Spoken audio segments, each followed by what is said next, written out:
An asteroid or a supervolcano could certainly destroy us, but we also face risks the dinosaurs never saw: an engineered virus, nuclear war, inadvertent creation of a micro-black hole, or some as yet unknown technology could spell the end of us. Trying to read our DNA is like trying to understand software code, with only 90% of the code riddled with errors. It's very difficult in that case to understand and predict what that software code is going to do. SpaceX has the potential of saving the US government $1 billion a year. We are opposed to creating an entrenched monopoly with no realistic means for anyone to compete. When something is important enough, you do it even if the odds are not in your favor. My proceeds from the PayPal acquisition were $180 million. I put $100 million in SpaceX, $70 million in Tesla, and $10 million in SolarCity. I had to borrow money for rent. Over time, I think we will probably see a closer merger of biological intelligence and digital intelligence. Rockets are cool. There's no getting around that. I think it would be great to be born on Earth and die on Mars. Just hopefully not at the point of impact. If you had to buy a new plane every time you flew somewhere, it would be incredibly expensive. I'm a Silicon Valley guy. I just think people from Silicon Valley can do anything. In the case of Apple, they did originally do production internally, but then along came unbelievably good outsourced manufacturing from companies like Foxconn. We don't have that in the rocket business. There's no Foxconn in the rocket business. I think it's very important to have a feedback loop, where you're constantly thinking about what you've done and how you could be doing it better. I hate writing about personal stuff. I don't have a Facebook page. I don't use my Twitter account. I am familiar with both, but I don't use them. There are some important differences between me and Tony Stark, like I have 5 kids, so I spend more time going to Disneyland than parties. From an evolutionary standpoint, human consciousness has not been around very long. A little light just went on after 4.5 billion years. How often does that happen? Maybe it is quite rare. The value of beauty and inspiration is very much underrated, no question. But I want to be clear, I'm not trying to be anyone's savior.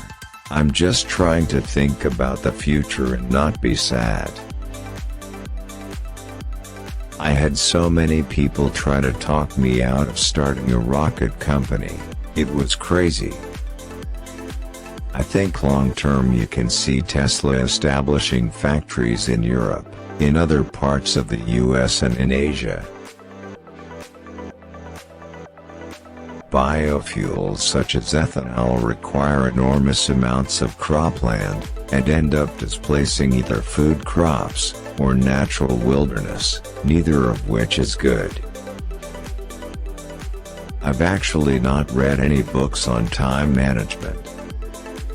The factory is the machine that builds the machine. There's a silly notion that failure's not an option at NASA. Failure is an option here. If things are not failing, you are not innovating enough. If we're going to have any chance of sending stuff to other star systems, we need to be laser focused on becoming a multi-planet civilization. I'm trying to construct a world that maximizes the probability that SpaceX continues its mission without me.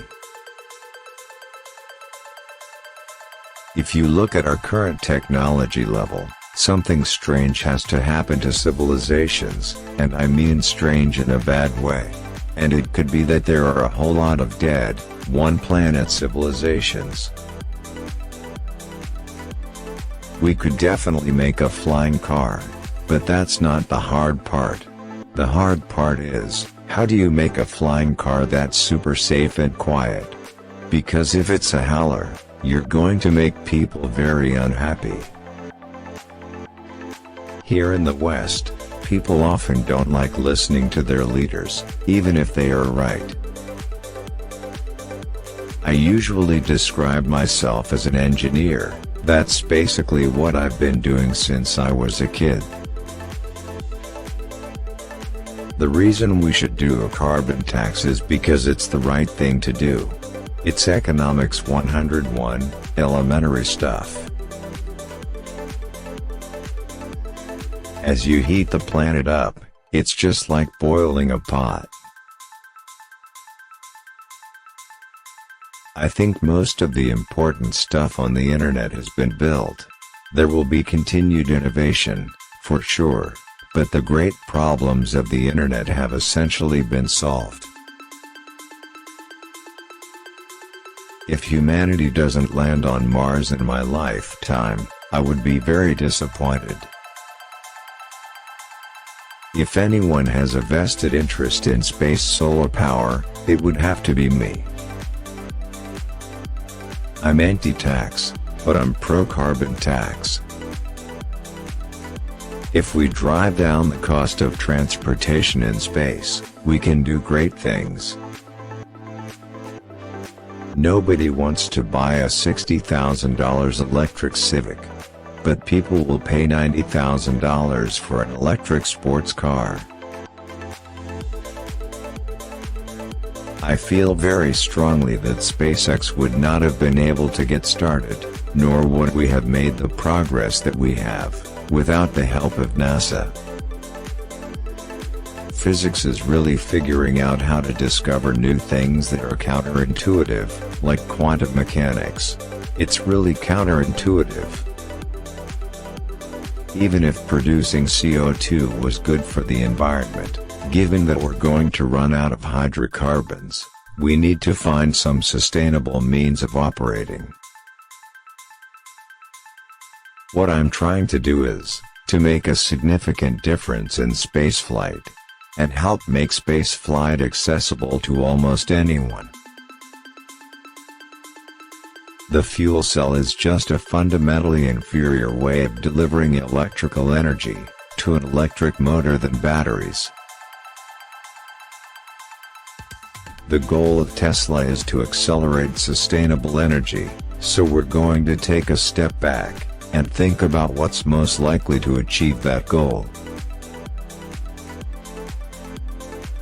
The odds of me coming into the rocket business, not knowing anything about rockets, not having ever built anything, I mean, I would have to be insane if I thought the odds were in my favor.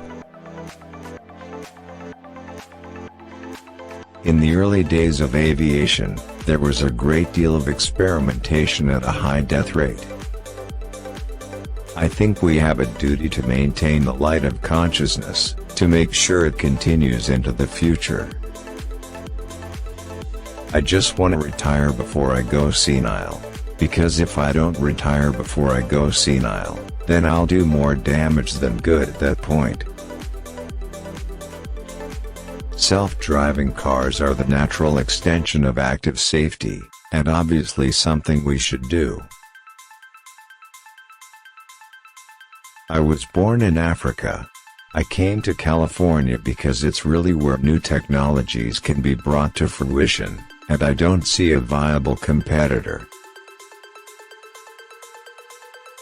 We polled Tesla owners, do you want autopilot disabled or not?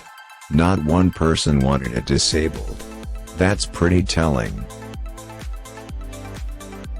Silicon Valley has evolved a critical mass of engineers, and venture capitalists and all the support structure, the law firms, the real estate, all that are all actually geared toward being accepting of startups.